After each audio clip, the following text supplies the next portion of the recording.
Hidden in the forgotten corners of Farloom, there exist truly ancient ecosystems which have survived the Citadel's industrialization. Within the deepest reaches of Shellwood, a truly unsettling organism slumbers. It thinks, it speaks, yet it is not a mere bug. It is a twisted parasite, awaiting a host. A ravenous being so powerful it is capable of infesting and completely transforming a god. The nature of this creature is shrouded in mystery, yet this sinister being remains massively important to the story of Silksong, even warranting its own ending, and is the most horrific series of events Hornet is forced to endure on her journey. Today we will be investigating the lore of the Greyroot parasite, exploring its terrifying life cycle, determining its relationship to a particularly important being from Hallownest, and connecting this story to the overall narrative of the game. But remember, whatever you do, don't let it take root inside you.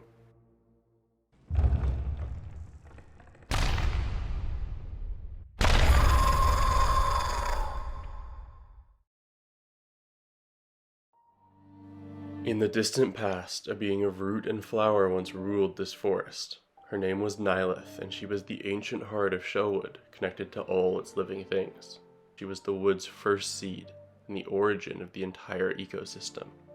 She was so powerful that instead of facing her wrath, the Citadel made a grudging accord, building her a shrine near the structure's base and sending servants to revere her in return for the safe passage of pilgrims through her domain. The use of depth in the backdrop of Shellwood communicates this sense of vast and untamed nature perfectly. This is one of the few truly wild places left in Farloom. Hornet notes about Nyleth that her presence would have once maintained the wood's fragile order, allowing the safe passage of bugs across its branches. However, all things one day come to an end, and when Nyleth died, her woods were thrown out of balance. Both the fauna and flora prey upon those who pass through Shellwood, and any who are foolish enough to wander too deep into the forest are hunted by Sister Splinter, an imposing old insect who has become the apex predator of these woods in Nyleth's absence, feasting on hundreds of pilgrims throughout the ages. As a result of these dangers, and with the rest of the pilgrimage likewise becoming more and more perilous over time, when we first discover Greyroot within her lair of twisting vines, we are the first traveler to visit in a very, very long time. Hornet awakes her from a deep slumber. Dormancy is a survival strategy used by plants that is similar to hibernation, during which metabolic activity is reduced or halted in response to unfavorable environmental conditions. Greyroot was in a dormant state, but when we arrive, it immediately awakens, sensing what is needed. A bug. A living bug. Hornet notes that she is a bug, at least in part, but that Greyroot is something else entirely, and apologizes for waking them. Growth. Time of birth. The time of birth approaches. The first wish we are given by Greyroot is the rite of the polyp. Hornet is asked to collect 8 polyp hearts from the purple flowers which grow throughout Shellwood, and the simple nature of this wish, alongside the fairly typical reward of a talisman, lulls you into a false sense of security around this creature. Similar quests, like retrieving moss berries for the moss druid, also produce a similar reward, and this sense of familiarity makes it easy to write Greyroot off as a minor side character. The polyp pouch is fairly strong, allowing tools to inflict poison on enemies, so it's likely you'll even be excited to continue this quest later on in hopes of other powerful rewards. And yet, if you actually slow down and read the description of the hearts you are collecting, they hint at the true nature of this ritual. Core of a flower formed around the body of a consumed wood wasp secretes a sticky sap that the wasps subsist on. Wood wasps are the small purple insects which construct hives from Shellwood's dried bark. These polyp flowers are carnivorous, consuming the wood wasps and growing around them, but in a bizarre case of mutualism, they also produce the sap the wasps need to survive. The relationship between these two species alludes to Greyroot's own life cycle, but at this point we are too naive to realize that we are the wasps, and that Greyroot is the flower. Those who assist Greyroot are granted powerful gifts, the sap, if you will, and in return this creature receives a new unwitting host, and we are far from the first to partake in this ritual. Deep within the putrid swamps of Bilewater, the sound of a crying child echoes through its ancient stone tunnels. The mystery of what is producing this cry draws you in until Hornet finally reaches its source. The unique roots surrounding this area are immediately recognizable, the exact same as those surrounding Greyroot's lair. Within, we find a strange scene, a wailing child of twisting roots within a wooden cradle. There's a strange sense of unease within this place. Something is just off. It feels like the bud is waiting for you, drawing Hornet in with its crying. To protect a child and respond to its cries is a deeply rooted evolutionary drive, which the bugs of this land clearly possess. A drive which this organism preys upon. The inhospitable nature of Bilewater also plays into this. How could a child survive here?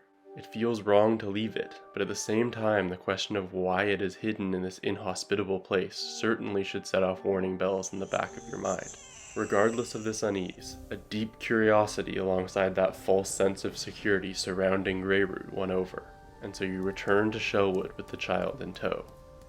The twisted bud remains in your inventory and is one of the few items in the game that can produce sound within your menu screen, becoming more faint when turning to different pages and louder when selecting it, but never ceasing. It's almost a little bit funny at first, but the amusement quickly turns to annoyance. I think this is also an intentional choice which motivates you to get rid of the child as soon as possible. If you stop by Bellheart, Pavo immediately recognizes what you carry. He hears the sour sobs and knows they come from a gray and twisted thing. Hornet reveals that she found the wailing bud in the swamps above Greymoor, noting that it almost seemed to be waiting there. She then asks Pavo how he knows its form without seeing it on her. He has observed this before, though surely not the same specimen. Once, long ago, other travelers did carry similar life forms. Those who carried them were odd types, calling the crying buds offerings as they trekked towards the core of Shellwood. He never did see one again. Not the buds, nor the bugs that brought the gift. He wishes us safety if we mean to follow their path, but it feels like an ill omen to hear such sounds return again. At this point, you can heed Pavo's warning and avoid returning to Greyroot, but regardless of if it's due to curiosity, desire for another powerful reward, or even just to be rid of the incessant crying, most will venture back into the core of Shellwood like so many before them, and begin the rite of rebirth. If Hornet first refuses this wish, Greyroot will insist. None come now. The final rite, the time of birth approaches. Accepting the wish will seal your fate, and Greyroot's true form is revealed. She is much, much larger than she initially appears, moving with unnatural speed to constrict Hornet like a snake. With the strength to break through Hornet's divine shell, Greyroot implants the twisted bud deep within her, and she falls unconscious. We awaken in an unknown location, bound to the walls by thick roots. Alongside us are the transformed bodies of the other travelers who completed the ritual before us. The parasite writhes within, showing itself for the first time when we break free, its lashing roots whipping out from within Hornet's shell. We don't actually know what its true form looks like at this point, only getting glimpses of its tentacles when we attempt to bind, and part of the horror is that we never do. It is likely only because of Hornet's unique nature as both a bug and a pale being that she is even alive at this point at all, just barely able to suppress the parasite within her shell from completely consuming her and being reborn. If we return to Greyroot's lair, we will find only an inanimate dried husk of its body. Based on the fact that Greyroot clearly recalls its previous victims, it seems their life force and memory transferred into Hornet's shell alongside the bud, combining into this new life form. If you returned here for revenge, or hoping for a way to undo this curse, there is little comfort to be found here.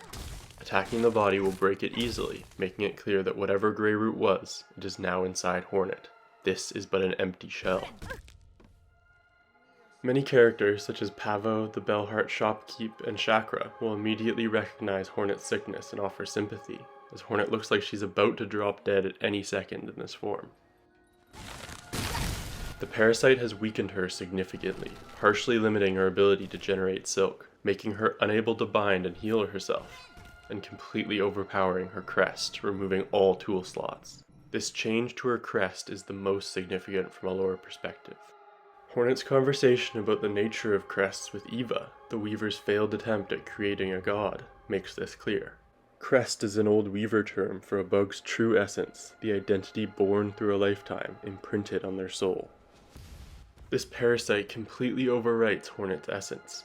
In fact, Eva, who can only see a being through their crest, panics if we visit her while infested, raising a magical seal in defense and screaming, "Stay back, twisted leech. Even lodged within another's shell, your ravenous nature shines clear.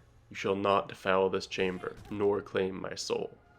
She has a similar reaction if we are overdosed on lifeblood, implying these two life forms are both existential threats to the lands they come into contact with. This also reveals that the reason our silk is limited in this form is because the parasite is feeding on the soul within it.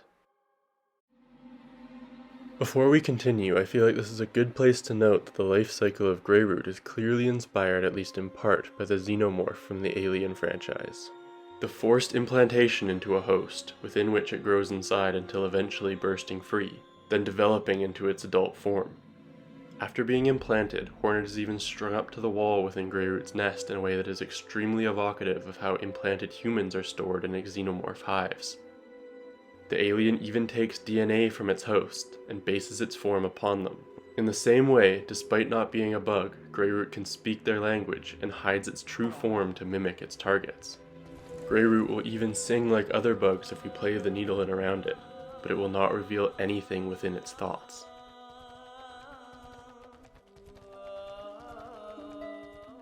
Keep this in mind for later, because the parasite within Hornet seems much more powerful than its previous forms, likely because it is drawing from her nature as a part pale being, pulling the soul from the silk generated within her shell.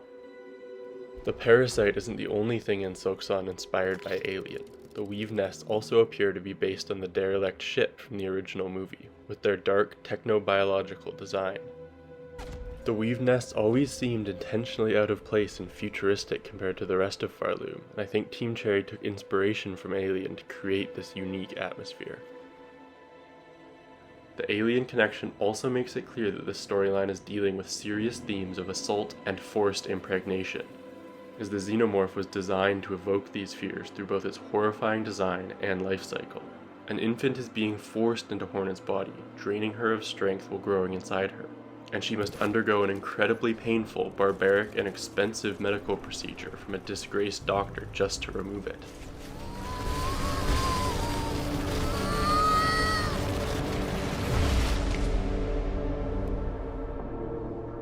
There's even a crotchety pro-lifer who tells her she should just lay down and die to give this child a chance at life.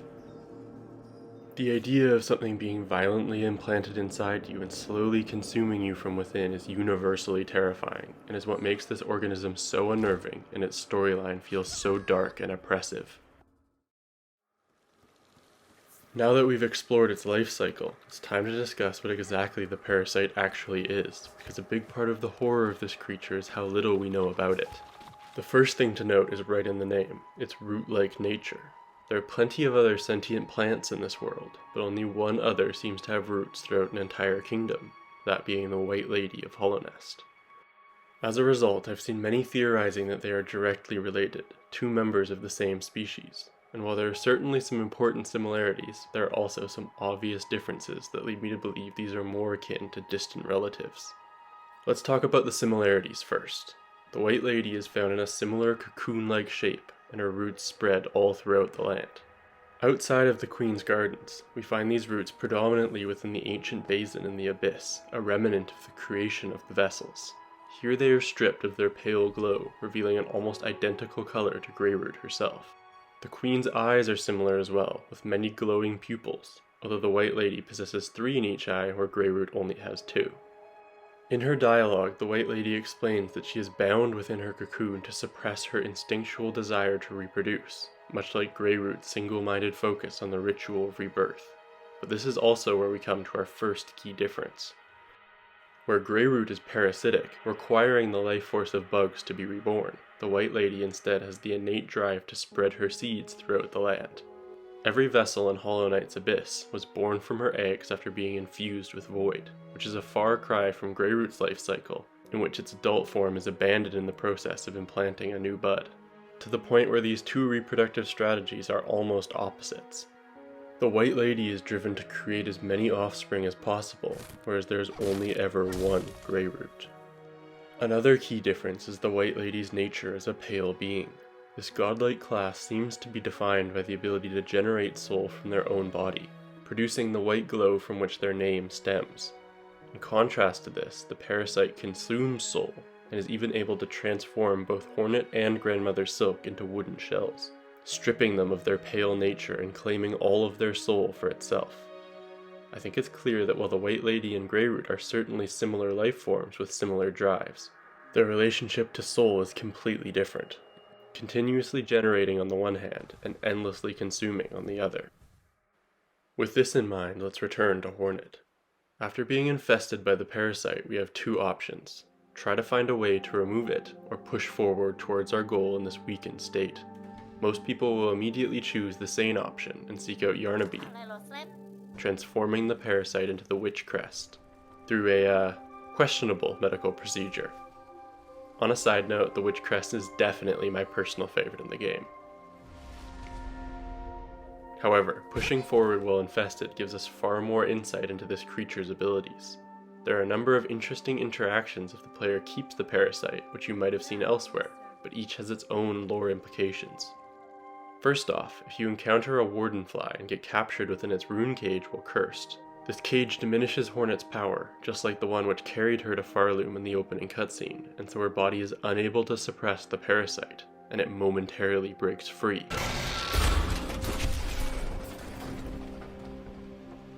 Again, the form of the Parasite is hidden from us, but the audio alongside the aftermath of its release is almost more terrifying, and will become a permanent fixture in the map. The Parasite is clearly acting in its own self-interest here, and the fact that it fears being captured by the Citadel could explain why the bud was hidden in Bilewater, one of the few lands outside of the Citadel and the Grandmother's reach. Just like the Pale King's fears of lifeblood, the threat this organism poses to the entire kingdom would make it a target. The seals upon these cages are incredibly powerful, and based on their effects on Hornet and their use in capturing other weavers based on the cages and records we find in the cradle at the Citadel's peak, seems to imply they suppress the soul of the being held within. These seals are also found on the chains surrounding the First Sinner's prison, and in the Temple of the Black Egg in Hollow Knight. So, the fact that the Parasite can break through these seals from within a cage is a clear indication of its power at this point. Another interesting interaction occurs if you attempt to bind a new crest within one of the many chapels in the land while cursed. The Parasite will block you from doing so. It suppresses Hornet's very being, and so it renders her unable to integrate new identities into herself. Finally, if you are insane enough to try to descend into the void through a diving bell at the end of Act 3 while cursed, Hornet will remark that the Parasite would forcibly prevent her from entering the void, even with the Everbloom. The void consumes all living things, and even the Parasite is no exception. Continuing to fight through the Citadel while cursed is one of the most daunting challenges in the game. Damage is permanent until you reach a new bench, and all of the many powerful tools and skills are completely unusable. Hornet is so sick she can barely stand, and all you have to combat some of the most difficult foes in Farloom is your needle.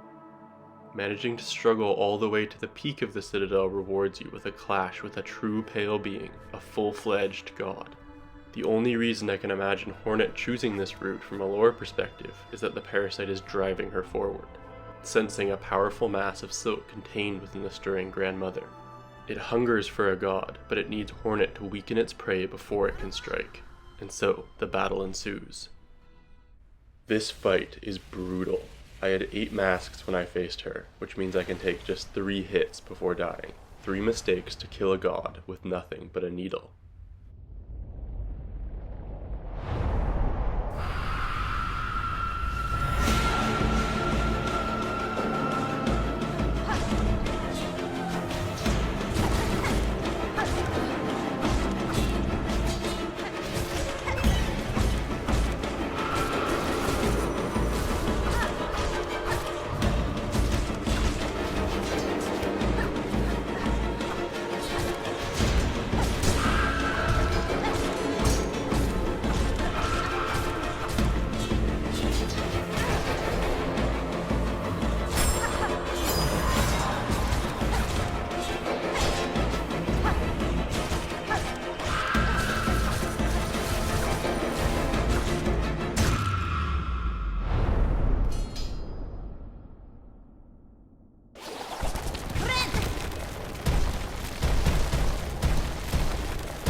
At the final moment, the parasite's roots explode from Hornet's shell, wrapping around Silk, and then it ends. The aftermath is slowly revealed alongside a deep crashing sound, getting louder with each strike. Both Hornet and Grandmother Silk have been transformed into wooden husks, and the entire cradle has been infested with roots.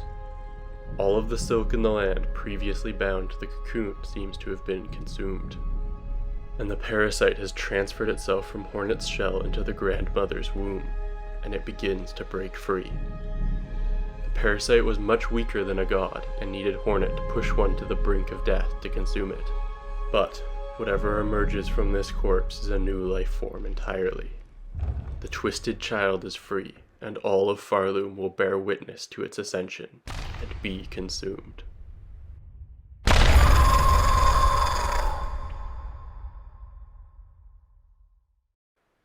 Unlike the other endings of the game, there is no music over the credits, only an eerie silence.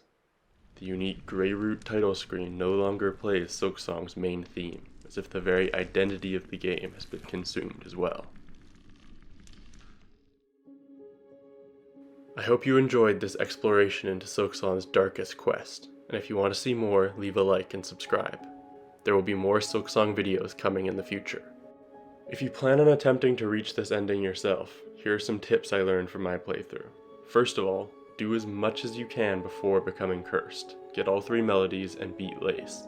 Make sure you also get all of the available nail upgrades, specifically completing the Taste of Farloom quest, as each ingredient you need in order to receive the pale oil is tied to a boss fight or tough platforming challenge.